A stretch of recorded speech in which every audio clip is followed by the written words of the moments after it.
Cats is the worst movie of 2019. It is without the doubt the most uncomfortable viewing experience of my life.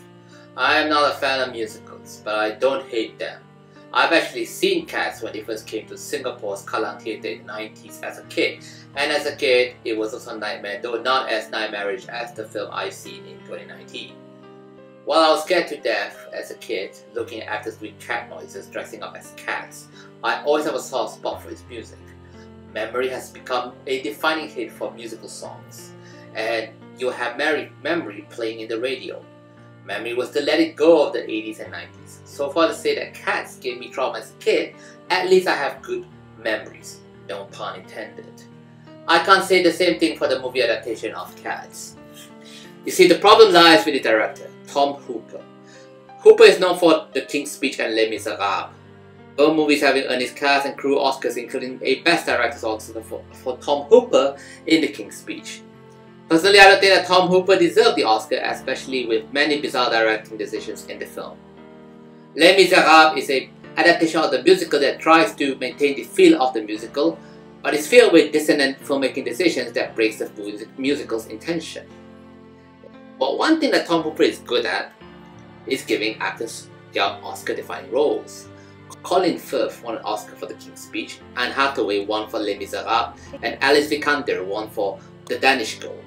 The studios see Tom Hooper as an Oscar mill for actors, and thus he was chosen to direct Cats, hoping that Taylor Swift or Jennifer Hudson or Francesca Hayward would get an Oscar for Cats. The movie was never nominated for a single Oscar in the end.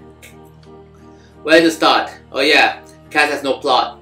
Cats was a musical adaptation by Sir Andrew Lloyd Webber of the poem book All Possums Are Practically Cats by T.S. Eliot. The book is a series of poems detailing life of each cat in the book, without an overarching plot that connects each poem. Lloyd Webber, being a fan of the original book, wanted to adapt it into a musical. Why? The 80s. So, Lloyd Webber took to the book and then added a plot about a death cult who chooses a cat to be reborn in the Heaviside Layer by Old Deuteronomy. And the musical songs is about each cat in the musical who would be chosen by Old Dude. That's about it. This resulted in a mess of a script where elements had to connect to convey Freytag's pyramid plot diagram. Unlike the musical, Victoria the Ballad Cat becomes the main lead to follow the movie through, and thus the movie introduces us to her while the musical limits her with a ballad solo. The movies show her through the Odyssey with the Jellicles, a group of cats whom each want to be chosen to be reborn in the Heaviside Layer as a new cat. And thus, the rising movement follows each member from the sexy rum-tum tugger to Bustopher Jones to the railway cat and to Gus the theatre cat, and so on. The movie gets to a horrifying equivalent of the exciting force when we're introduced to Jenny Anidos, a fat female cat who enslaves cockroaches and rats into a bidding and then eats them when they fail to perform their tasks. Oh god.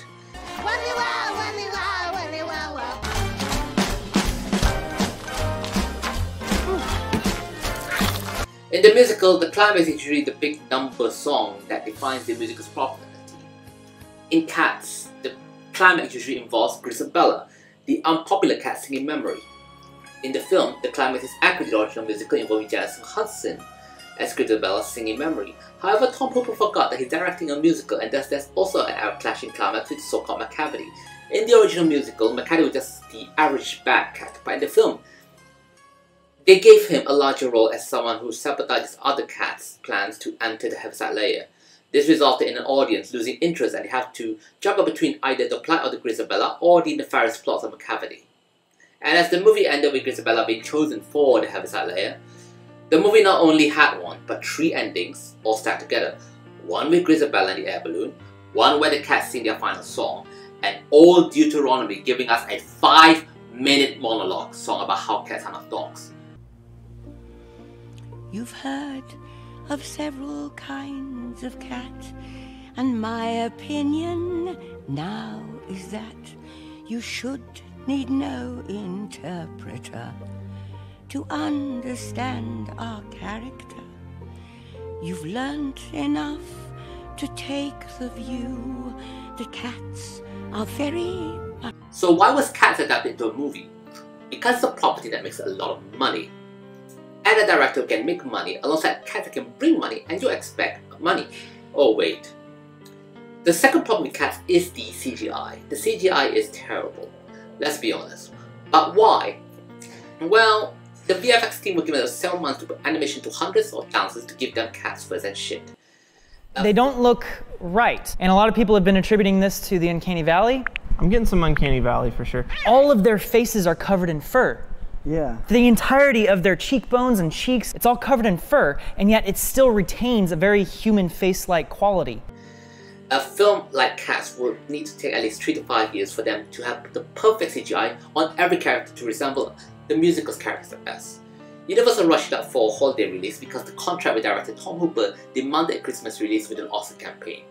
The VFX studio behind Cats shut down recently due to Cats, but are still working on packages for the film while they are still finishing the rework CGI for the Sonic movie. Yep, MPC were responsible for both Cats and the first Sonic trailer. Meow. Also, the actors were not given motion capture suits to actually capture the points needed to animate the movements for visual effects, and thus the VFX artists were asked to guess the placement of each character's visual effects, resulting in things like floating faces and unfinished VFX like Judi Dench's hands. And with the lack of a well-connected story and horrible VFX work, the acting failed to mostly carry the film as a result. With the exception of Jennifer Hudson's singing memory, not a single actor has done anything resembling acting, not even Sir Ian McKellen. It's proof that you can't act your way out of a bad script, even if Rebel Wilson had to improv to save her life. And honestly, Cats is a disaster that should have never been made into a film, and I hope that we never see a live Broadway musical being adapted into a film after this. I do not want to see Hamilton or Wicked as movies, and musicals are way better off as original works like Moulin Rouge or Greatest Showman, or animated films like what Disney does. I don't think Cats will kill musical films, but it makes for an argument how reckless Hollywood can be with musical cinema. An accident! An accident! The humans had an accident. There was a child in the car. A child. A child? A child? Cats have 9 lives, children only 1. Help them live that life. Buckle them into a car seat. No one wants a child to become a memory.